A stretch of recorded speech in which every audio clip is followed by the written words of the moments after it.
Olá, o meu nome é Nathalie Gudaiol, eu sou psicóloga, estou no último ano de pós-graduação em neuropsicologia e faço parte da Cerebral Influencer.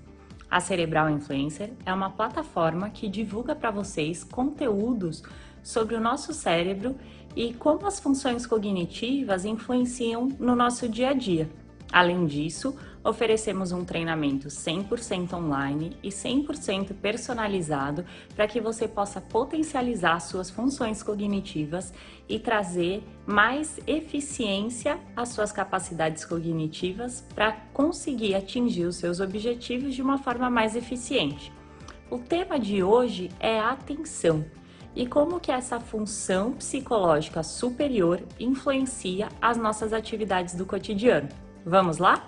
Para que nós possamos atingir qualquer nova habilidade, seja ela motora ou intelectual, nós precisamos do nosso mecanismo chamado de atenção. A retenção dos novos conhecimentos exigem a nossa atenção. A atenção, ela exerce um processo muito importante na retenção das informações que são relevantes. E é através dela que nós armazenamos essas informações na nossa memória de longo prazo. Selecionar a nossa atenção significa colocar o nosso foco naquilo que a gente precisa aprender e ignorar os demais estímulos que estão à nossa volta no nosso ambiente. Isso acontece, por exemplo, quando a gente está numa reunião e a gente precisa ignorar os ruídos que estão na rua, a conversa paralela que está acontecendo entre outros colaboradores para focar a nossa atenção naquilo que o nosso chefe está falando. A seleção de informações, ela trata-se de um processo que o nosso cérebro tem de colocar o seu foco na atividade importante e ignorar os demais estímulos que estão acontecendo no nosso ambiente. Então, um exemplo prático disso é, por exemplo, durante uma reunião de trabalho, onde existem informações que são muito relevantes, que elas precisam ser armazenadas e você precisa ignorar o barulho do ar-condicionado, a conversa paralela que muitas vezes está acontecendo entre os outros colaboradores, o cheiro do café e a roupa que você está vestindo. Você precisa esquecer de todos esses estímulos para focar naquelas informações que são importantes. Então você está fazendo uma seleção de informações. O mais legal disso tudo é que as pesquisas mostram que as pessoas que têm uma capacidade maior de selecionar informações, ou seja, aquelas que conseguem colocar o foco no objetivo e ignorar os outros estímulos, elas têm um mecanismo chamado de antecipação de resposta. E o que isso significa? Que aquela pessoa, a partir do momento que ela coloca o foco da atenção dela no objetivo principal e ignora os demais estímulos, ela consegue antecipar o que vai acontecer. Vamos usar o exemplo então de um zagueiro. Um bom zagueiro, ele não tem que ter só um preparo físico muito bom, mas quanto melhor for a capacidade dele de foco, né, de ignorar os demais estímulos, por exemplo, que estão acontecendo no estádio, a torcida, o clima, né, a temperatura, tudo aquilo, e colocar o foco dele no jogo, ele consegue ter uma melhor visão de antecipação de respostas e com isso ele consegue programar as jogadas dele de uma forma mais eficiente. E é por isso que a gente trabalha a questão de focar-se num objetivo, porque a partir desse momento você começa a adquirir outras habilidades que vêm como um ganho secundário. Dei para vocês o exemplo do zagueiro, mas obviamente que qualquer indivíduo dentro de qualquer atividade que seja, que tiver a capacidade de prever, de antecipar respostas, ele vai ter uma vantagem competitiva muito maior. Durante todo o processo de aprendizagem, nós vamos passando por estágios e esses estágios todos dependem da atenção. Então, isso vai desde o primeiro estágio de aprendizagem até o último. E eu vou explicar para vocês como é que funciona esses processos de aprendizagem. Então, primeiramente, eu não sei que eu não sei. E eu vou usar o exemplo do dirigir. Então, eu não sei dirigir, eu vejo as pessoas dirigindo, só que eu admito que aquilo seja fácil, né? Que a partir de um determinado treino eu vou conseguir fazer aquilo e que aquilo seja fácil. Então, esse seria o nosso primeiro estágio.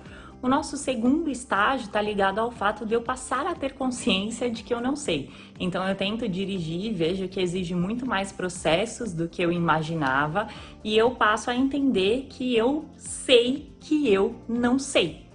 E depois vem o terceiro estágio, em que, se eu colocar o máximo da minha atenção no processo, eu consigo desempenhar aquela atividade. Então, eu preciso me concentrar muito para conseguir dirigir, mas a partir do momento que eu faço aquilo, eu consigo ter um êxito. Eu até chego a falhar, mas eu consigo chegar ao meu destino. E depois, por último, o quarto processo é o processo de automatização da aprendizagem, ou seja, eu passo a fazer aquilo de uma forma automática, sem pensar. Só que nosso cérebro, ele nunca está sem pensar. Então, ele só automatizou aquele tipo de aprendizagem, bem como andar de bicicleta. Eu já sei o que eu preciso fazer e eu já faço aquilo de uma forma mais automática. Então, a partir daí, eu já sei e eu sei que eu sei. Né? E para todos esses 4 estágios, a gente precisa da nossa atenção. Se você notar, a nossa atenção, ela está fazendo parte desses 4 estágios de aprendizagem o tempo todo. A atenção pode ser definida como um processo que direciona, seleciona, alerta, delibera e contempla a informação. Quando nós estudamos o nosso cérebro, nós fazemos divisões. E isso não significa que dentro da nossa mente as coisas funcionem de uma forma separada, porque os processos eles estão interligados, ou seja, tudo isso acontece de uma forma automática no nosso cérebro. Porém, didaticamente, o fato de nós fazermos divisões nos auxilia a compreender melhor o funcionamento. E a atenção, ela está dividida dentro desse processo para que a gente a compreenda de uma forma melhor. E eu vou falar agora para vocês sobre as divisões da atenção. O primeiro tipo de atenção é a atenção seletiva, ou seja, a atenção seletiva ela é um processo consciente, é uma escolha. É quando você escolhe aonde a sua mente deve se focar.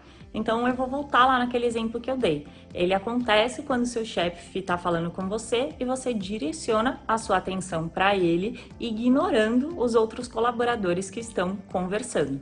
A atenção concentrada, ela funciona de uma forma parecida com a atenção seletiva, mas nesse caso, ela não é consciente, é quando você foca toda a sua atenção num único objeto e ignora os demais. A gente pode usar esse exemplo quando a gente vê um bebê brincando, por exemplo, e ele se concentra unicamente em um objeto e acaba deixando todos os outros objetos de lado. A atenção alternada é a capacidade que você tem de alternar a sua atenção. Então, por exemplo, você está no seu trabalho, você está ali no meio de um projeto, fazendo no computador e o seu telefone toca. Então, você deixa o projeto de lado, atende o telefone, conversa com o colaborador que te chamou e depois você retoma a sua atividade da onde você parou. Ou seja, você alternou a sua atenção e conseguiu voltar para o seu objetivo principal. A atenção sustentada é a capacidade que você tem de sustentar a sua atenção por um longo período de tempo. Então, por exemplo, quando você está fazendo uma apresentação como essa em slide, mas suponhamos que você esteja fazendo essa apresentação para apresentá-la para um cliente, você concentra e sustenta a sua atenção por um longo período de tempo em uma única atividade. Existe uma relação entre falta de atenção e as nossas emoções. Muitas pessoas acabam tendo dificuldade de se concentrar em uma determinada tarefa por uma questão emocional, ou seja, a falta de atenção, a falta de capacidade de conseguir manter o seu foco em uma determinada atividade, ela serve para você como uma desculpa para que você não erre e não lide com a sua insegurança.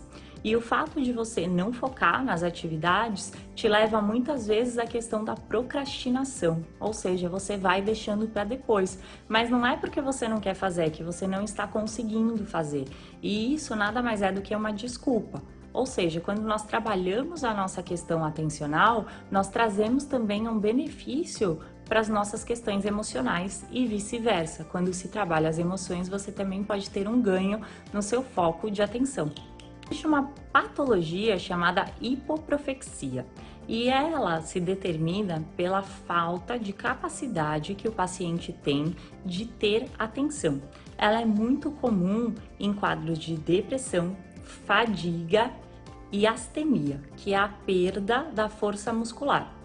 Um pesquisador no ano de 2007, ele também descobriu através da sua pesquisa que existem faltas de atenções que estão ligadas a quadros infecciosos, embriaguez alcoólica, psicoses tóxicas e esquizofrenia. Para que uma pessoa receba do seu psiquiatra um diagnóstico ou de TDA ou de TDAH, é necessário que ela preencha 6 dos 9 critérios de dominância da síndrome e que esses 6 dos 9 critérios eles possam ser percebidos em 2 locais diferentes, por exemplo, no trabalho em casa ou na escola em casa. O TDA é a incapacidade que a pessoa tem de manter o seu foco de atenção, ou seja, ela não consegue ter aquela atenção, ela não consegue fazer a seleção da atenção dela. O tempo inteiro ela acaba se distraindo com os outros estímulos, então ela não consegue focar a atenção dela e isso a deixa em desvantagem com relação aos demais. O TDAH tem esse déficit de atenção ligado a uma questão de uma hiperatividade, ou seja, uma dificuldade de se manter quieto, parado, sentado. Então a pessoa, além dela não conseguir manter o foco dela, né, colocar as capacidades cognitivas dela a seu favor, o seu corpo físico também não ajuda nesse processo, então ela precisa se mexer o tempo inteiro. Essas pessoas com esse tipo de diagnóstico, elas acabam tendo uma vida acadêmica um pouco mais difícil, elas têm mais dificuldade de progresso na sua vida acadêmica, elas têm dificuldade de organização de tempo e de espaço, então elas têm bastante dificuldade em manter a sua agenda organizada, o seu espaço físico organizado, o seu canto de trabalho organizado, ou na hora de fazer uma lição de casa, no caso de uma criança, ela acaba tendo muito material ali em cima, se perdendo com relação àquela organização. Ela tem uma questão ligada à autoestima dela, porque ela se sente diferente dos demais, ela sente que alguma coisa nela não tá agindo da forma como deveria, porque ela tem essa dificuldade, as outras pessoas não têm. E ela também tem questões ligadas ao seu relacionamento interpessoal por conta da sua desorganização mental, porque essa desorganização ela é espacial, mas ela também é desorganizada mentalmente. Nós já sabemos através das pesquisas que quanto mais organizado nós somos no nosso dia a dia, mais organização de pensamento a gente tem. E o contrário também é verdadeiro, né? Então, se a pessoa ela se desorganiza o tempo inteiro no seu tempo e espaço, ela se desorganiza também nas suas ideias. E ela também tem dificuldade de manter o foco. Então, ela, por exemplo, uma pessoa que você vai conversar e ela começa a mudar de assunto. Ela faz o que a gente chama de arborização de pensamento. Tá? Ela começa a falar de um monte de coisa ao mesmo tempo. Nem todas as pessoas que têm TDA ou que têm TDAH são assim. Algumas têm os sintomas maiores, outras menores, e isso também tem a ver com a estimulação, com o tratamento, com reabilitação, com como que aquela pessoa lida com aquilo, né? Sabe-se hoje que a própria maturação cerebral ela auxilia muito nesse tipo de caso. Então, se a pessoa não fizer nada, mas o simples fato do cérebro dela ir amadurecendo, que é uma coisa que vai acontecer naturalmente, já vai auxiliá-la nesse processo. Então, é por isso que a gente vê muito mais crianças com TDA ou TDAH do que adultos, porque a própria maturação cerebral ela já vai ajudando. Bom, para aqueles adultos que ainda se sentem assim, existem sim ferramentas, existem treinamentos e é possível hoje treinar essa habilidade de atenção para que você consiga, sim, se organizar melhor mentalmente, pessoalmente e espacialmente. Ao contrário das pessoas que têm TDA ou TDAH ou falta de atenção, as pessoas que têm uma eficiência na sua capacidade cognitiva de atenção, né? Então, quanto maior é a capacidade da pessoa de foco, atenção e concentração, ela também tem um desempenho melhor nas suas atividades cotidianas, tanto as relacionadas às questões intelectuais e acadêmicas, quanto as relações de trabalho, as suas relações interpessoais e intrapessoais, né? Ou seja, como eu me sinto com relação a mim mesmo, né? E como eu organizo o meu tempo e o espaço. Então, são pessoas que conseguem administrar melhor o seu tempo. Sabe aquele tipo de pessoa que você fala, nossa, mas fulano consegue fazer tudo e eu não dou conta de nem a metade? Normalmente essas pessoas, elas têm esse aspecto, elas têm uma organização mental maior e isso está ligado à questão dela ter uma capacidade maior de concentração.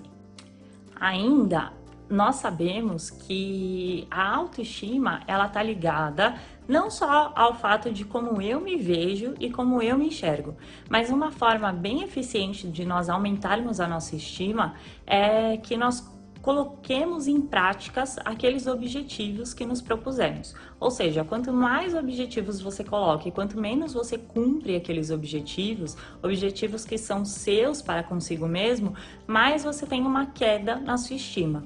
Então, essas pessoas que conseguem se organizar melhor, organizar o seu espaço e o seu tempo, ligado à sua capacidade de concentração, elas acabam conseguindo efetuar mais as suas metas e isso aumenta consecutivamente a sua autoestima.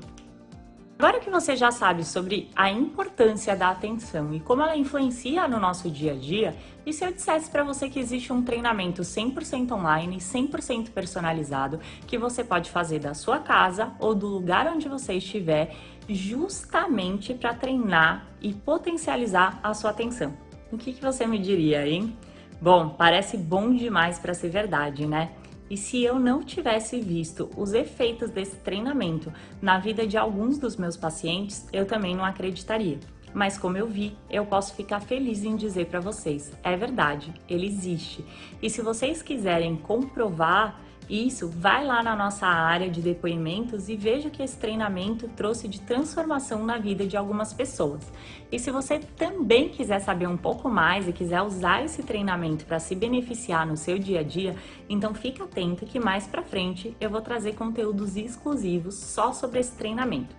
Por enquanto, o meu recado é esse para vocês, é falar mesmo sobre a atenção, sobre essa capacidade psicológica superior ligada a outras questões do nosso cérebro. Eu espero que vocês tenham gostado desse conteúdo. Se gostaram, deixe o joinha, compartilhe esse vídeo com outras pessoas que também podem se beneficiar das informações que são trazidas aqui. E, por favor, deixem os comentários de vocês. Os comentários de vocês é a forma de eu direcionar a minha atenção para algo que seja realmente significativo. E eu espero poder concentrar a minha atenção em responder o máximo de comentários possíveis. Se manifestem, deixem os seus comentários e continuem nos seguindo aqui para mais conteúdos. Muito obrigada!